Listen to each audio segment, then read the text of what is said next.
Hello শিক্ষার্থীবৃন্দরা, কেমন আছো সবাই? আজকে আলোচনা করব হচ্ছে 3-এর খ নাম্বার নিয়ে। 3-এর খ নাম্বার প্রশ্নটা হচ্ছে, দেখাও যে log 10 base 50 divided by 147 equal log 10 base 2 plus 2 log 10 base 5 minus log 10 base 3 minus 2 log 10 base 7। অর্থাৎ এটা থেকে এটা প্রমাণ করতে হবে। তো আমরা সমাধান দেখি, লেফট হ্যান্ড সাইড থেকে শুরু করা যাক। Left hand side equal log 10 base 50 divided by 147।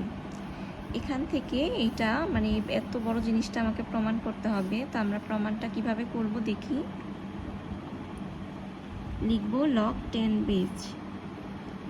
আচ্ছা, এখন 50-কে ভাঙবো। 50-কে কিভাবে ভাঙা যায়?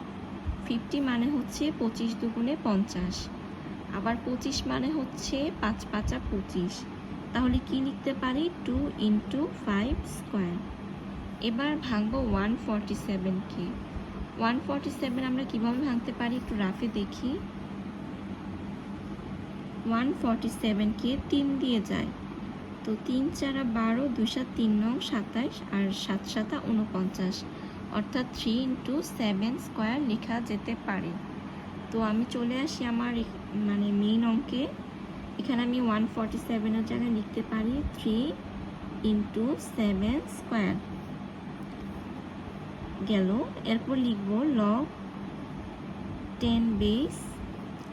যেহেতু মানে উপরের অংশগুলো ইনটু আকারে আছে, তাহলে আমি সেক্ষেত্রে গুণফলের লগটা অ্যাপ্লাই করতে পারি, আর তখন হয়ে যাবে log 10 base 2 plus log 10 base 5 square.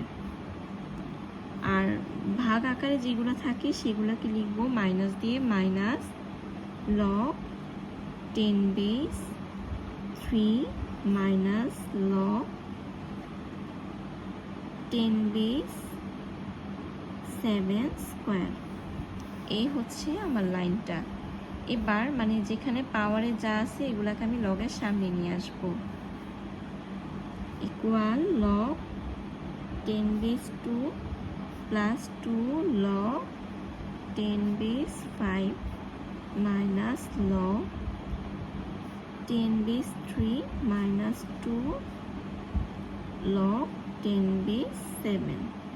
অর্থাৎ পাওয়ারগুলোকে আমি লগের সামনে নিয়ে এসেছি।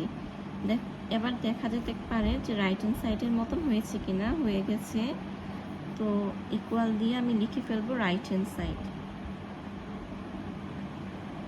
তো সুতরাং left hand side equal right hand side, মানে আমার অঙ্কটা দেখানো হলো। তো আজকে এই পর্যন্তই। ভালো থাকো সবাই। আল্লাহ হাফিজ।